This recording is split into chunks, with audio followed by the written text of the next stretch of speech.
Olá, esse é o Monte Bravo Cast, o podcast da Monte Bravo. Eu sou o Thiago e hoje, 22 de setembro, vamos falar sobre o resumo da semana com Alexandre Matias, estrategista-chefe da Monte Bravo, e o Luciano Costa, que é o economista-chefe da Monte Bravo. Matias, quais são as consequências da super quarta? Olha, o cenário que se configurou agora é muito parecido com o cenário base que a gente já tinha. É um cenário no qual a perspectiva dos cortes cria um pano de fundo favorável, né, dos cortes nos Estados Unidos, cria um pano de fundo muito favorável para os ativos de risco no mundo. O mercado agora vai esperar o Fed materializar a expectativa de mais 2 cortes esse ano e um corte no ano que vem.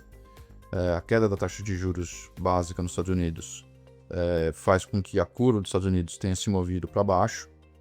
Isso favorece muito a assunção de risco, né? A demanda por ativos de risco no mundo inteiro aumentou. É por isso que o ouro está no nível recorde, a Bolsa do Japão está no nível recorde, o Bovespa está no nível recorde, as bolsas americanas estão em nível recorde. Então você tende a pavimentar um caminho que cumpre essa dinâmica, né? Isso é o dominante. A gente vai olhar também para a evolução do DXY que mede a força do dólar contra as 6 moedas desenvolvidas.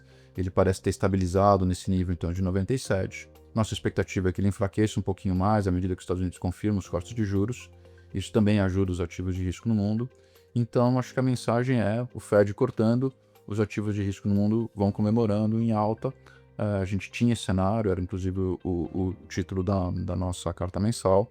E acho que agora você tem a confirmação disso e a dinâmica de confirmação. No âmbito dos riscos a monitorar, sempre que a economia desacelera, existe o risco de você ter um mês ou uma sequência de dados mais fraca e o mercado pode começar a achar que realmente o Fed demorou para cortar, que o Trump tinha razão e ter um medo de desaceleração mais forte ou mesmo de recessão. Eu não considero isso muito provável, mas é um risco que a gente tem que monitorar. Mas ainda assim é um cenário bom para os ativos de risco, porque se isso se materializar, os juros vão cair mais rápido, provavelmente o dólar enfraquece mais, né? Então os ativos americanos podem até passar por uma realização, o S&P pode cair 5%, alguma coisa assim, mas é um quadro que ajuda os ativos de risco no mundo. Então, olhando para a dinâmica dos ativos brasileiros, eu acho que o que aconteceu até aqui no ano tende a continuar acontecendo até o final do ano. Então é um cenário de alta para os ativos de risco. Então, graças ao quadro global, a gente vai ter um impulso que é grande o suficiente para superar as mazelas aqui. Aqui o quadro fiscal continua complicado, uma série de notícias sobre novos programas sociais sem financiamento, o que piora a situação fiscal, tem incerteza política, tem a questão das sanções, mas a prática, o mercado está olhando para tudo isso e passando por cima, porque realmente, com juros mais baixos nos Estados Unidos, os ativos vão continuar subindo. Luciano, o que a gente teve aqui depois da super quarta, que a gente teve de reflexo na semana passada e o que a gente pode esperar para essa semana e para as próximas? Bem, da última semana, acho que sem dúvida a super quarta foi o evento mais importante, né? Então, começando primeiro pelo Fed, né? A gente teve a confirmação do ciclo, né, de corte de juros, como era o nosso cenário base. Então, o Fed ele sinalizou, né? Não só, obviamente, teve a decisão do corte na última quarta-feira de 25 pontos, né, base, mas também mais 2 cortes, né, até o final do ano de 25 pontos base, ou seja, o Fed Funds vai terminar o ano, né, com a taxa básica de juros americana em 3,75, saído de 4,5, né, então essa era a nossa expectativa, né, o mercado veio convergindo para isso, então se confirmou. Eu acho que além disso, importante dentro da decisão foi a sinalização de que nesse momento o Fed está priorizando mais o risco de emprego do que o risco de inflação. A razão para isso é o baixo impacto das tarifas até agora e a mudança de tendência do mercado de trabalho com os últimos resultados, né, de geração de vagas muito baixos, né, que aumenta o risco do desemprego subir olhando para frente. Então acho que o Fed ele cumpriu em parte, né, essa expectativa. A grande discussão agora é até onde o Fed vai, né? A gente está com 3,5 de final de ciclo, o mercado tinha até um pouco abaixo de 3, voltou um pouco, está mais em torno do 3, né? Mas essa dúvida provavelmente ela vai ser, né, dirimida ao longo do tempo conforme a gente vai ver dos dados, né, que vão sendo divulgados. Eventualmente o Fed pode ter que fazer um juros mais próximo aí de 3, né? Mas olhando de hoje, né, considerando o que um Fed considera de taxa de juros neutra, né, a gente acha que o juros chegar a 3,5 vai gerar uma diminuição do aperto de política monetária que é o que o Fed está falando que ele quer fazer, né? Ele não está dizendo por enquanto que quer ficar muito abaixo do neutro, mas sim diminuir a restrição da política monetária nesse momento. E aqui no Brasil também teve a reunião do Copom, o Copom altamente esperado, né, a manutenção, né, todos os detalhes ficaram pelo comunicado, o comunicado acabou vindo num tom ainda de muita cautela, o Banco Central mostrando ainda preocupações em relação ao cenário de inflação, as expectativas acima da meta e as projeções dele também ainda não mostrando a convergência, né, lembrando.